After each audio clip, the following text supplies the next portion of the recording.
Do you feel like you've seen it all when it comes to horror movies? Don't have the time to search for those underrated flicks on every streaming service? Well, luckily in this video, we're talking about 10 horror movies on Amazon Prime that you've probably never heard of, so that you know what to watch tonight.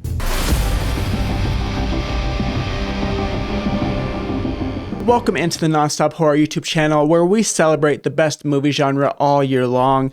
If you're new here, my name is Cameron. I'm an avid horror movie lover like yourself, and I make it my job to improve your horror movie nights. And part of how I do that is by searching the internet for the best horror movies currently streaming, saving you hours of doom scrolling trying to find the perfect watch. And by hours, I truly mean it. Prime Video has thousands of horror movies to choose from.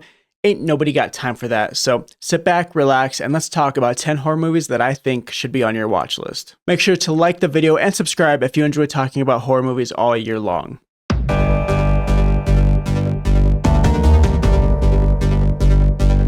First up, we've got broadcast signal intrusion. In the late 90s, a video archivist unearths a series of sinister pirate broadcasts and becomes obsessed with uncovering the dark conspiracy behind them.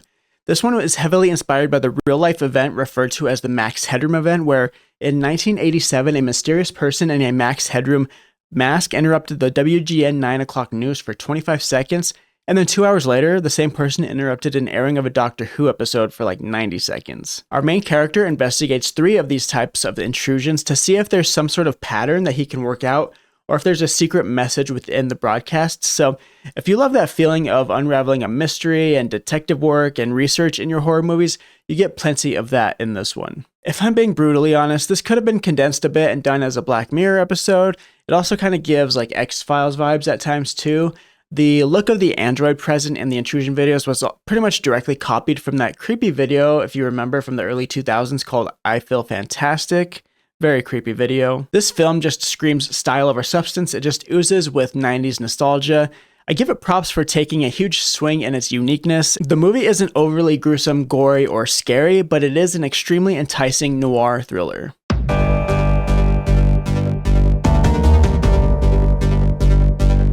Lifeforce from 1985. Space vampires. 80s B-horror. Horny insanity.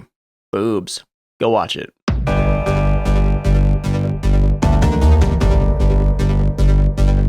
It's 1999, and over the course of one 12-hour shift at an Arkansas hospital, a junkie nurse, her scheming cousin, and a group of black market organ trading criminals start a heist that could lead to their collective demise. 12-hour shift is absolutely bonkers and absurd. It's more of a dark comedy than anything, as you can probably tell from that plot synopsis. It stars Angela Bettis, who is well known for her work in May from 2002. David Arquette makes an appearance. Mick Foley, otherwise known as Mankind, Dude Love, he's in there as well, so that's a thing. If you're not a fan of wrestling, I'm sorry you won't get that reference. But you're going to have fun with this one. You've got coked up nurses, bloody organs everywhere, goofy cops, an underground organ transplant heist ring. It's just absurd as it sounds, so if you're in the mood for like a comedy horror, go watch 12-Hour Shift.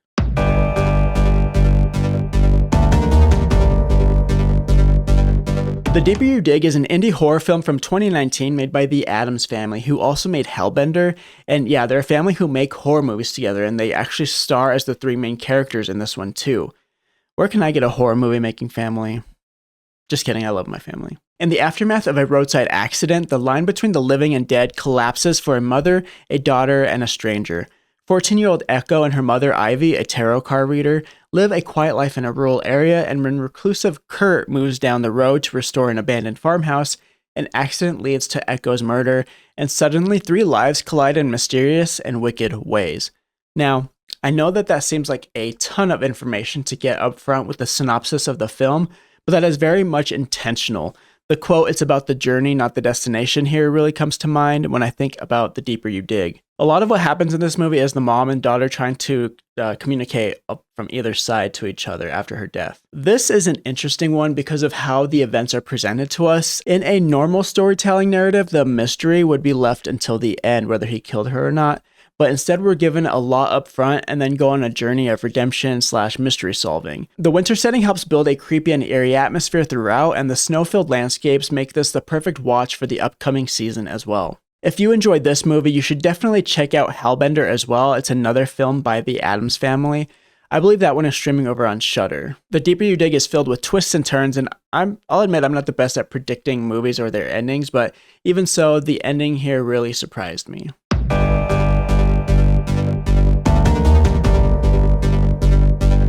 Radius is a sci-fi horror thriller about a man who wakes up from a car crash with no memory of his past life and slowly figures out that anyone and anything within a certain radius of himself instantly dies. There's no screams, no struggle, just sudden, unexplained death. A curse for him and what would be a blessing for the most extreme of introverts, am I right? So he meets a woman who seems to be immune to this phenomenon, and she also lost her memory, so they need to work together and figure out the mystery behind his interesting situation. What makes Radius so compelling is how it blends suspense, sci-fi, and emotional drama into a tight, unnerving thriller.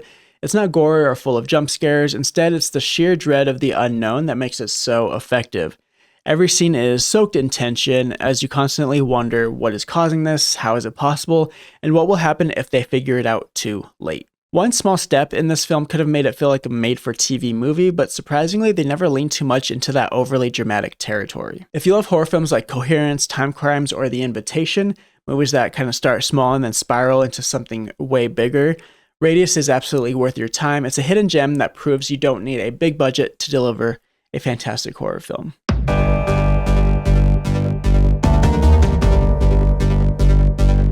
True crime fans rejoice with Strange Harvest, the latest horror film from Stuart Ortiz, who made the glorious film Grave Encounters. Strange Harvest is a mockumentary-type horror film where detectives are thrust into a chilling hunt for Mr. Shiny, a sadistic serial killer from the past whose return marks the beginning of a new wave of grotesque, otherworldly crimes tied to a dark cosmic force. There's a specific type of feeling invoked by movies where people are trying to decode strange symbols and put meaning behind them, and that is no different here. The aftermath of these killings that we see is just brutal and savage. The mask used by the killer is simple yet haunting, and I just felt uncomfortable anytime it was on screen. Although this is a fictional story, the writing and attention to detail that was put into the movie make it feel real and could pass off as real, honestly. This is probably going to land on my top 10 horror films of the year list. It's that good. The way the story slowly evolves into this bigger cosmic horror situation was just absolutely delicious. The dialogue teeters on the edge of being too corny at times, but it doesn't quite cross that line. I was impressed by how self-aware they seemed with the script and didn't cross over into cheesy territory. Now that I've sold you on the movie, I have to confess that it's not streaming for free on Prime. You do have to rent or buy it, but I promise it is totally worth it. If you're a broke bitch and don't want to spend the money, make sure to subscribe to the channel and I'll be sure to let you know once it's streaming for free.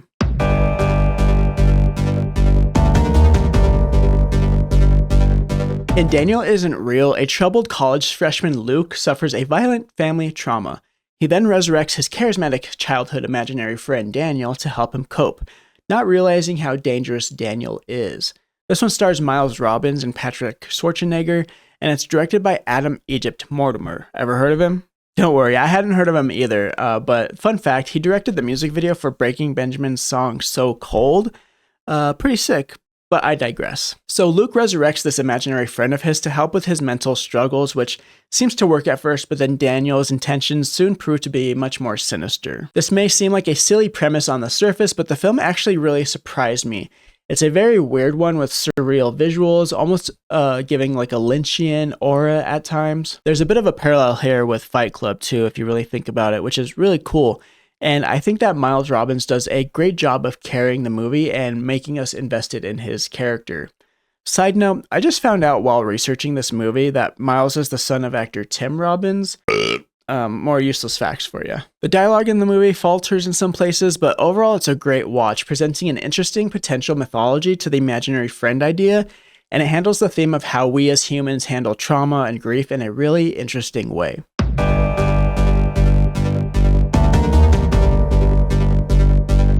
The Blackwell Ghost. The Blackwell Ghost is a series that as of right now is broken up into 8 parts. Fair warning, after watching episode 1, you will want to go watch the rest of them, but the rest of them are only available to rent or buy. I'll lead with that, but if you watch the first episode and want more, I'll link in the description how you can get to the rest of the parts. So a filmmaker tries to prove that ghosts are real, but soon regrets his intentions after he finds himself being terrorized in a haunted house by a ghost with a dark past. And it's framed as an authentic documentary that shows actual ghost footage that was captured on camera. So yeah, this is presented as a faux documentary, pretty similar to Strange Harvest. And actually, now that I think about it, it's pretty similar to Butterfly Kisses as well, which is an amazing found footage film. And yeah, so it's this guy's experience with investigating the haunted house, which is supposedly haunted by a woman named Ruth Blackwell. That's why it's called the Blackwell Ghost. Putting the pieces together now. Each part is only about an hour long, and they definitely take the less is more type approach here to enhance the creep factor. And by the end of each episode, you'll feel genuine fear. It's that good at building it up. Like I said, after episode 1, there are 7 additional episodes, which are unfortunately not streaming on Prime Video. But this is a great series for fans of paranormal activity and ghost investigations.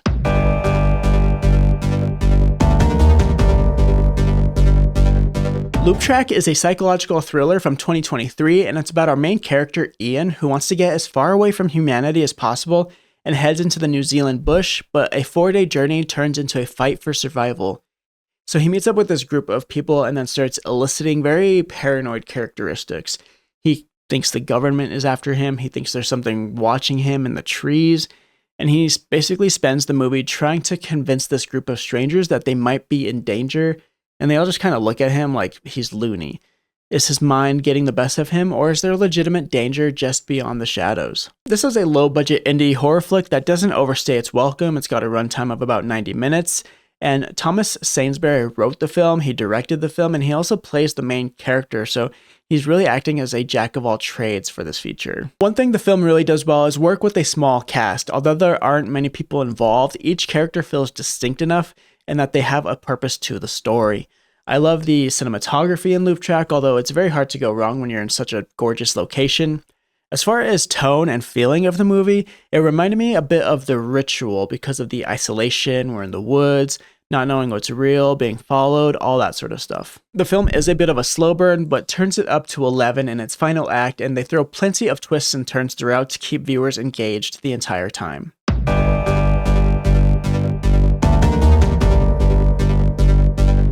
In Coming Home in the Dark, a schoolteacher is forced to confront a brutal act from his past when a pair of ruthless drifters take his family and him on a nightmare road trip. This one is directed by James Ashcroft, who also did The Rule of Jenny Penn from this year, and of the two, I do prefer Coming Home in the Dark for whatever that's worth. So yeah, this is a brutal thriller, coincidentally also coming out of New Zealand like Loop Track. I always find these weird similarities in the movies that end up being selected for these lists. But yeah, this has a big feeling of isolation in this, similar to Loop Track, but this is more of a family revenge kidnapping type plot. And because of that, it's very tense, suspenseful, and yeah, there's something in the dad's past that they're after him for, and we as an audience are kind of left in the dark for a bit, trying to figure out what would make people do this to a seemingly innocent family. Overall, the movie is a bit depressing and bleak, just a fair warning. It kind of gave off a bit of Wolf Creek and Funny Games vibes, honestly, and yeah, the bleakness is definitely on par with movies like Funny Games or even Eden Lake, so yeah, fair warning. Please note, if you do go watch the trailer in full, it doesn't really do the movie justice, so I highly suggest checking it out, even if you're not fully sold from the trailer. So yeah, if you're in the mood for a good revenge thriller type horror movie, go watch Coming Home in the Dark. Let me know which of these movies you're adding to your watch list tonight, or if you know of any other hidden gems on Prime Video, drop them in the comments, help out a fellow horror fan. Let me know which streaming service to hit next, and it'll be featured in a video coming up.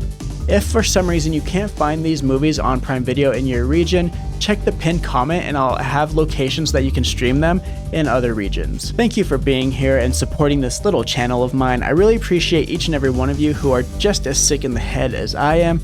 I'm glad I found a tiny corner of the internet full of fellow horror hounds. Make sure to subscribe to the channel for more fun, exciting, and informative horror content, and remember to embrace the fear all year long.